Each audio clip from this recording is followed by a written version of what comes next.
Assalamualaikum warahmatullahi wabarakatuh. Saya Nici Sifa Sazabila. Di sini saya akan menjelaskan mengenai diabetes mellitus. Yang pertama mengenai pengertian dari diabetes mellitus. Diabetes mellitus itu adalah kelainan metabolisme tubuh yang ditandai dengan peningkatan kadar glukosa darah yang di atas batas normal.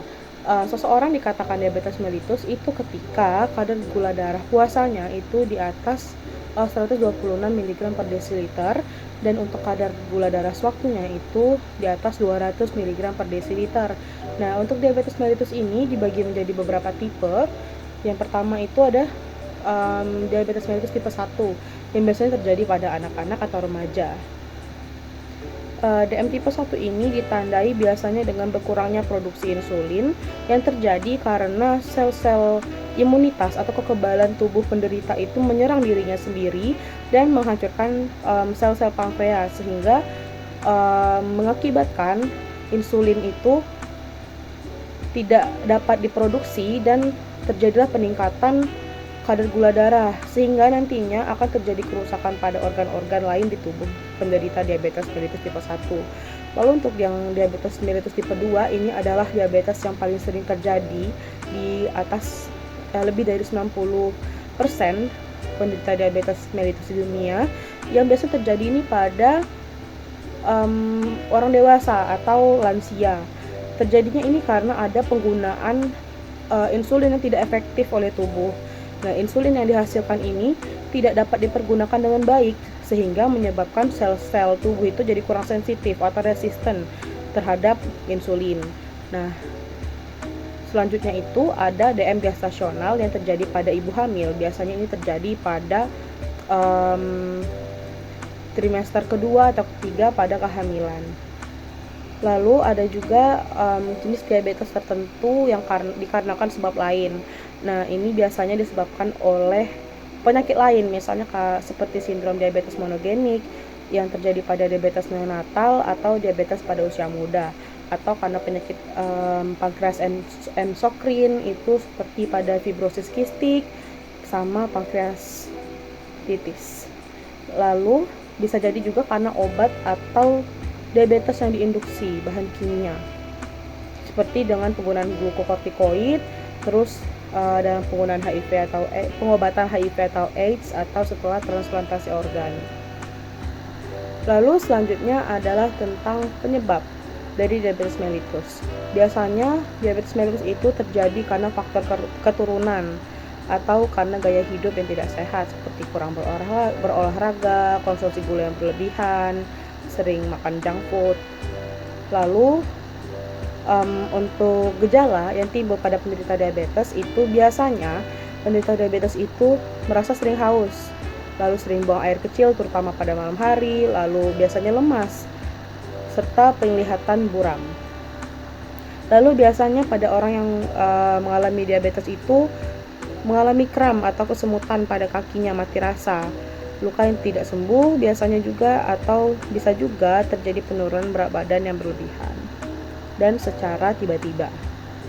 Untuk gejala tipe 1, DM tipe 1 itu biasanya berkembangnya cepat.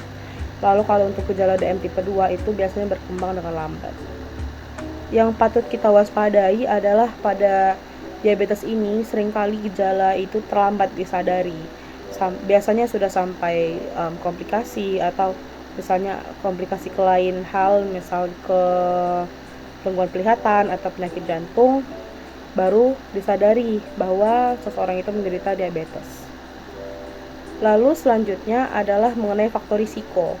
Jadi faktor risiko seseorang bisa mengidap diabetes mellitus itu yang pertama tadi keturunan, lalu gaya hidup yang tidak sehat, bisa jadi juga dengan berat badan berlebihan, bisa juga dengan umur, karena untuk DM tipe 2 itu biasanya usia di atas 45 tahun itu lebih rentan untuk mengidap diabetes mellitus. Pada seorang yang menderita diabetes mellitus memiliki komplikasi banyak sekali, seperti ada infeksi di kulit atau penyakit kulit lainnya, terus ada glaukoma, katarak, dan penyakit lainnya yang mengganggu penglihatan. Lalu ada kerusakan sistem saraf yang dinamakan neuropati. Lalu karena luka yang kunjung sembuh, biasanya seseorang yang mengidap diabetes mellitus itu dapat juga diamputasi pada bagian yang sudah mati saraf-sarafnya atau sel-selnya. Bisa juga terjadi penyakit ginjal atau nefropati, lalu ke stroke atau hipertensi. Lalu bagaimana penata laksanaan pada diabetes mellitus? Nah, yang perlu diperhatikan oleh penderita diabetes mellitus itu adalah perencanaan makanan atau diet DM sama kegiatan jasmani. Untuk perencanaan makanan kita menerapkan 3J, yaitu jumlah, jenis, dan jadwal. Tujuannya terapi gizi diet DM ini adalah untuk membantu pasien diabetes itu untuk mengontrol gula darahnya. Selain gula darah yang dikontrol, kita juga mengkontrol konsumsi lemak serta untuk supaya penderita diabetes ini tidak hipertensi. Lalu yang selanjutnya itu adalah kegiatan jasmani. Nah, untuk kegiatan jasmani ini tujuannya adalah untuk pengaturan kadar gula darah, lalu menurunkan berat badan dan lemak tubuh serta menjaga kebugaran. Pada saat berolahraga, jadi resistensi insulin itu akan berkurang dan sensitivitas insulin itu akan meningkat. Respon seperti ini hanya dapat terjadi pada saat seseorang itu berolahraga.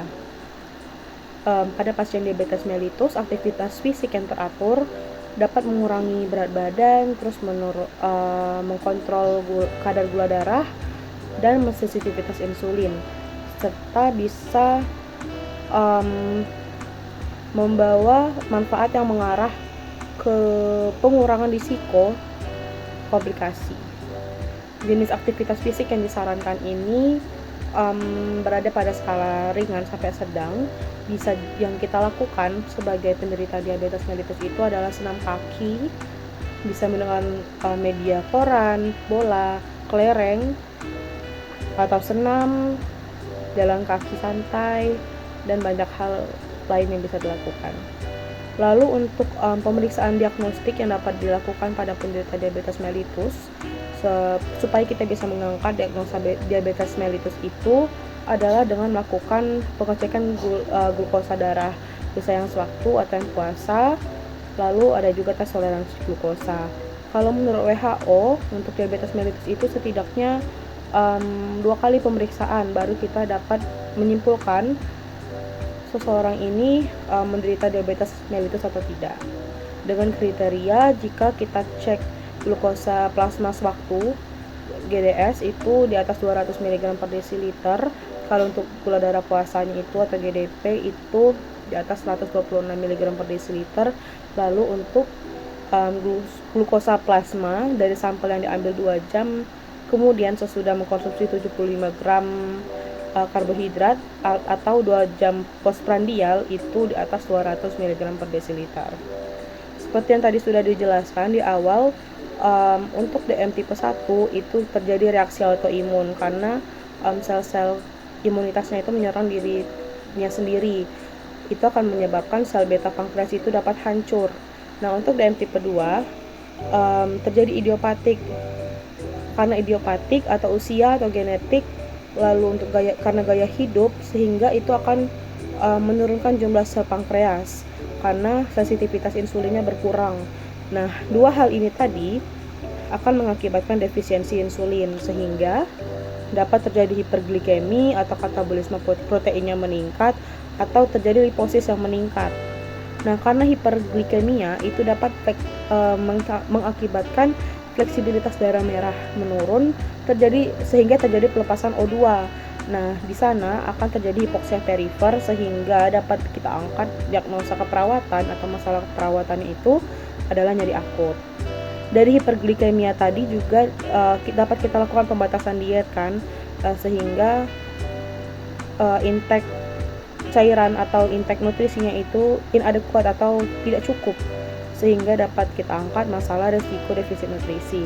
Lalu dari hiperglikemia tadi juga dapat terjadi poliuria atau sering buang air kecil, sehingga masalah keperawatannya dapat diangkat adalah hipovolemia.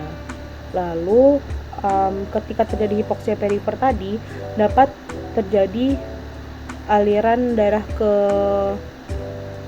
ke perifer itu tidak ada kuat, tidak cukup, sehingga nantinya akan mengganggu sistem saraf perifer, sehingga masalah keperawatan yang dapat diangkat itu adalah perfusi perifer tidak efektif. Ketika tadi terjadi liposis yang meningkat, nantinya akan terjadi penurunan berat badan, sehingga nantinya akan bisa kita angkat masalah keperawatan itu resiko defisit nutrisi. Nah, di hiperglikemia tadi bisa kita angkat juga masalah keperawatan ketidakstabilan kadar glukosa darah. Sehingga dapat kita simpulkan untuk diagnosa keperawatan yang bisa kita angkat adalah yang pertama, perfusi perifer tidak efektif berhubungan dengan hiperglikemia. Yang kedua adalah ketidakstabilan kadar glukosa darah yang berhubungan dengan hiperglikemia. Yang ketiga adalah nyeri akut berhubungan dengan agen pencedera biologis karena terjadinya penurunan perfusi jaringan perifer. Yang keempat adalah risiko defisit nutrisi dibuktikan dengan kelebihan intake nutrisi, lalu bisa terjadi hipovolemia yang berhubungan dengan kehilangan volume cairan secara aktif atau kegagalan mekanisme pengaturan. Pada diagnosa perfusi perifer tidak efektif, itu kriteria hasil yang kita harapkan adalah perfusi perifer meningkat dengan intervensi yaitu perawatan neurovaskular. Di perawatan neurovaskular ini kita monitor perubahan warna kulit yang abnormal, lalu kita ukur suhu ekstremitas, terus perubahan sensasi pada ekstremitas itu biasanya menandakan adanya pengurangan sensitivitas kaki pada penderita diabetes mellitus. Nanti akan kita cek menggunakan monofilament test. Lalu kita monitor juga capillary refill time, adanya nyeri biasanya pada pasien diabetes mellitus yang mengalami komplikasi neuropati perifer itu mengalami nyeri pada ekstremitas, nyeri, kesemutan, kram, terasa panas pada ekstremitas, serta terjadinya penurunan sensitivitas kaki. Lalu jika seseorang yang menderita diabetes mellitus ini mengalami edema, bisa kita lakukan tindakan terapeutik dengan elevasi ekstremitas. Lalu setelah itu dapat kita edukasi pasien dengan diabetes mellitus dengan kita mengajarkan untuk menggerakkan ekstremitas secara rutin dengan senam kaki, bisa kita ajarkan Berger Allen exercise, bisa kita ajarkan foot spa, atau bisa kita ajarkan untuk ROM pada kaki.